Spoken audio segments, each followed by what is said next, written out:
आप सबने देख लिया कि इस समय देश की स्थिति कैसी है, लेकिन आप सब इससे बचेंगे कैसे?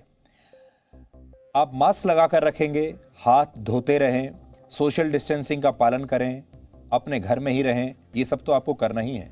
लेकिन इसका परमानेंट इलाज क्या है?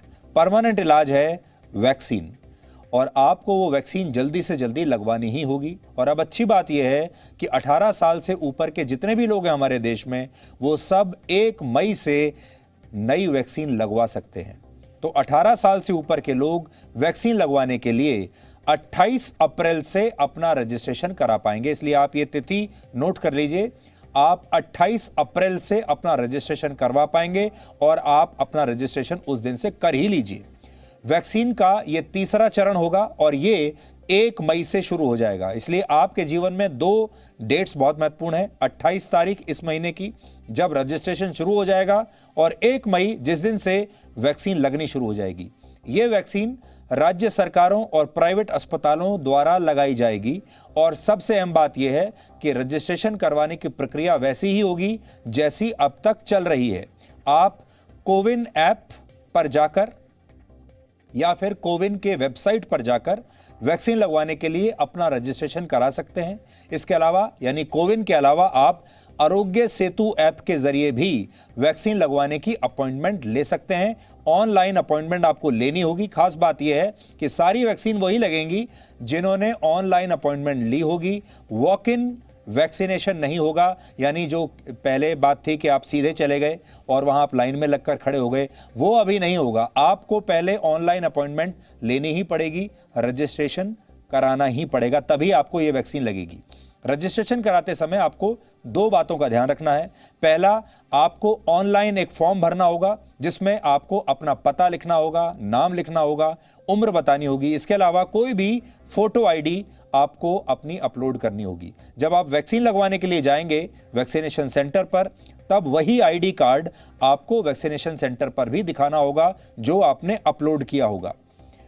आप जब रजिस्ट्रेशन के दौरान अपने घर का पिन कोड डालेंगे तो उसी के हिसाब से आपको वैक्सीनेशन का सेंटर अलॉट किया जाएगा। आपके घर के आसपास जो भी होगा वो सेंटर आपको अलॉट किया जाएगा। आपको उसमें भी कई विकल्प दिए जाएंगे और उनमें से एक विकल्प जो भी आपको सबसे ज्यादा सूट करता है आप चुन सकते हैं जहां आपको यह वैक्सीन लगेगी। अब आपको बताते हैं कि इस वैक्सीन का कितना पैसा आपको देना होगा, खर्च कितना आएगा। तो अभी फिलहाल राज्य सरकारों की तरफ से और प्राइवेट अस्पतालों की तरफ से भी इसकी कोई कीमत तय नहीं की गई है, लेकिन सीरम इंस्टीट्यूट ऑफ इंडिया जो कि कोविशील्ड का निर्माता है, जिसने कोविशील्ड वैक्सीन बनाई है, उसने यह कहा है कि वो 1 डोज राज्य सरकारों को 400 रुपए में दी जाएगी। राज्य सरकार जब खरीदेंगी तो कोविशील्ड की 1 डोज उन्हें 400 रुपए में मिलेगी और प्राइवेट अस्पतालों को 600 रुपए में दी जाएगी। तो इसके 2 रेट हैं, एक 400 रुपए जो राज्य सरकारों के लिए है और 600 रुपए जो प्राइवेट अस्पतालों के लिए है 1 डोज का। अब राज्य सरकारें और प्राइवेट अस्पताल इस पर आपसे कितना पैसा लेंगी ये अभी तक किसी ने बताया नहीं है।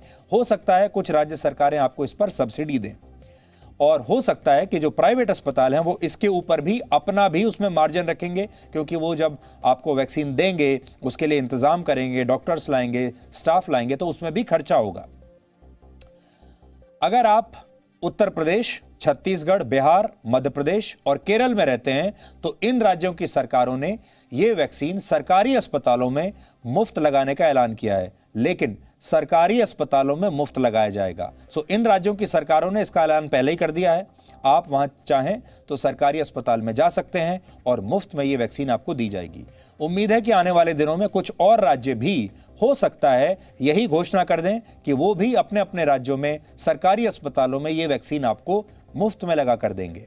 तो अगर आपके यहां ऐलान हो चुका है तो आप मुफ्त में लगवा सकते हैं सरकारी अस्पताल में, नहीं तो प्राइवेट अस्पताल में जा सकते हैं और वहां जो भी पैसा वो आपसे निर्धारित होगा वो पैसा आपसे लिया जाएगा, जो कि 600 रुपए के आसपास होगा। यहां आपके लिए एक जरूरी जानकारी है कि बहुत जल्द विदेशी वैक्सीन का इस्तेमाल भी भारत में शुरू हो जाएगा, जिनमें रशिया की स्पुतनिक वी सबसे ऊपर है। इस वैक्सीन को मंजूरी मिल चुकी है और अनुमान है कि इसकी 2 डोज की कीमत लगभग $10 यानी ₹750 के आसपास हो सकती है। इसके अलावा फाइजर और मॉडर्ना की वैक्सीन का भी इस्तेमाल हो सकता है जल्द शुरू हो जाए और इनकी 1 डोज की कीमत 1000 से 2000 रुपए के बीच कहीं भी हो सकती है। यह सिर्फ अनुमानित कीमत है इनकी। फाइनल कीमत क्या होगी, यह जानकारी जैसे ही हमें मिलेगी हम आपके साथ जरूर इसे लेकर शेयर करेंगे। लेकिन फिलहाल हम आपको यही कहेंगे कि देर बिल्कुल मत कीजिए। 1 मई बस अब आने ही वाला है और 1 मई से जैसे ही यह टीकाकरण शुरू होता है आपको तुरंत यह टीका लगवाना है। केंद्र सरकार का जो टीकाकरण अभियान पहले से चल रहा था 45 साल से ऊपर के लोगों के लिए, वो पहले की तरह ही चलता रहेगा। और जैसे 45 साल से ऊपर के लोग पहले टीका लगवा रहे थे, प्राइवेट अस्पताल में जा रहे थे तो 250 रुपये दे रहे थे और सरकारी में उन्हें मुफ्त लग रहा था, वो चलता रहेगा। 18 साल से ऊपर के लोगों को राज्य सरकारें और प्राइवेट अस्पताल वैक्सीन लगाएंगे और उसके पैरेलल जो केंद्र सरकार का अभियान है 45 साल से ऊपर के लोगों का, वो वैसे ही चलता रहेगा जैसे पहले चल रहा था।